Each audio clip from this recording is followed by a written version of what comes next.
अज़ान करामी हज़ूर पाक खातमुन नबीयीन सल्लल्लाहु अलैहि वसल्लम ऐलान नबूवत के बाद मक्का मुकरमा में 13 साल मुकीम रहे। इस दौरान कुफार मक्का ने हज़ूर पाक खातमुन नबीयीन सल्लल्लाहु अलैहि वसल्लम और आपके जानेसार सहाबा कराम रिज़वानुल्लाहि ताला अलैहिम अजमईन पर जुल्म व सितम के लिए कोई कसर उठा न रखी थी। जब हज़ूर पाक खातमुन नबीयीन सल्लल्लाहु अलैहि वसल्लम हिजरत करके मदीना मुनव्वरा आए तो वहाँ पर भी कुफार मक्का ने आप खातमुन नबीयीन सल्लल्लाहु अलैहि वसल्लम को और सहाबा कराम रिज़वानुल्लाहि ताला अलैहिम अजमईन को चैन से नहीं रहने दिया। उन्होंने अब्दुल्लाह बिन उबई को मदीने में खत लिखा कि तुम लोगों ने मोहम्मद रसूलुल्लाह सल्लल्लाहु अलैहि वसल्लम और उनके साथियों को मदीने में पनाह दी है। अब या तो तुम उनकी पनाह से हाथ उठा लो या फिर हम तुमसे जंग करें। अंसार के कबीले ओस के सरदार हजरत साद बिन मुआज रज़ियल्लाहु ताला अन्हु जब एक मरतबा मक्का मुकरमा गए तो अबू जहल ने ऐन तवाफ के दौरान उनसे कहा कि तुम लोगों ने हमारे दुश्मनों को पनाह दे रखी है, अगर तुम मक्का के एक सरदार की पनाह में ना होते तो तुम यहाँ से जिंदा वापस नहीं जा सकते। इस धमकी का मतलब यह था कि अगर आइंदा मक्का में कोई भी मदीना मुनव्वरा का आदमी आएगा तो उसे कत्ल कर दिया जाएगा। हजरत साद बिन मुआज रज़ियल्लाहु ताला अन्हु ने भी अबू जहल को यह जवाब दिया कि अगर तुम लोग मदीना के किसी आदमी को हाथ लगाओगे तो हम तुम्हारे लिए इससे भी बड़ी रुकावट खड़ी कर सकते हैं। यानी कि तुम्हारे तिजारती काफिले जो इस मुल्क के शाम की तरफ जाते हैं तो वो मदीना मुनव्वरा के करीब से होके गुजरते हैं और आइंदा हम भी तुम्हारे काफिलों को रोकने और उन पर हमला करने के लिए आजाद हैं। इस दौरान कुफार मक्का का एक सरदार अबू सुफियान एक तिजारती काफिला लेकर मुल्क के शाम गया। उस काफिले के अंदर मक्का के तकरीबन हर फर्द ने अपना सोना और चांदी शामिल करके अपनी तिजारत में हिस्सा लिया। ये काफिला 1000 ऊंटों और कई हजार दिनार के साजो सामान पर मुश्तमिल था।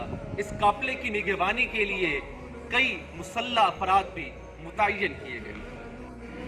अज़ान करामी जब हज़ूर पाक खातमुन नबीयीन सल्लल्लाहु अलैहि वसल्लम को इस काफिले की शाम से वापसी का इल्म हुआ तो हज़ूर पाक सल्लल्लाहु अलैहि वसल्लम ने हज़रत साद बिन मुआज रज़ियल्लाहु ताला अन्हु के चैलेंज के मुताबिक इस काफिले को रोकने के लिए एक इस्लामी लश्कर तैयार किया ताकि कुफ्फार को सबक सिखाया जा सके। इस गज़वा में सहाबा कराम रिज़वानुल्लाहि ताला अलैहिम अजमईन की तादाद सिर्फ 313 थी। इस मार्के के अंदर कुल मुसलमानों के पास 70 ऊंट, 2 घोड़े और 60 ज़ेरें थी।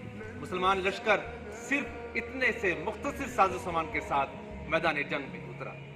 जब अबू सुफियान को इस बात का इल्म हुआ तो उसने एक तेज रफ्तार एलची अबू जहल के पास भेजा और उसे पूरे लाओ लश्कर के साथ हज़ूर पाक सल्लल्लाहु अलैहि वसल्लम पर हमला करने का मशवरा दिया। मजीद बरा वो अपने काफिले का रास्ता बदलकर बहीर अहमर की तरफ निकल गया और वहां से चक्कर काट कर मक्का मुकरमा पहुंच गया। अबू जहल ने इस वाक़ये को गनीमत समझकर एक लश्कर तैयार किया और मदीना मुनव्वरा पर हमले की गर्ज से निकल पड़ा। नबी पाक खातमुन नबीयीन सल्लल्लाहु अलैहि वसल्लम को जब इस बात की खबर मिली कि अबू सुफियान तो काफिला लेकर निकल चुका है लेकिन अबू जहल एक मुसल्लह लश्कर लेकर हमले की गर्ज से आ रहा है तो आप खातमुन नबीयीन सल्लल्लाहु अलैहि वसल्लम ने मुसलमानों से मशवरा लिया। सब लोगों ने यही राय दी कि कुफार मक्का के साथ एक फैसला कुन मार्का होना चाहिए, लिहाजा बदर के मकाम पर दोनों की एक बाकायदा जंग हुई। कुफार मक्का के मुकाबले में मुसलमानों की तादाद इस जंग में कम थी लेकिन फिर भी अल्लाह तबारक व तआला के फजलो करम से मुसलमानों को इस जंग में फतह नसीब हुई। अबू जहल समेत 70 अफराद कुफार के मारे गए, 70 कैद किए गए और कई कुफार मैदान जंग छोड़कर भाग गए।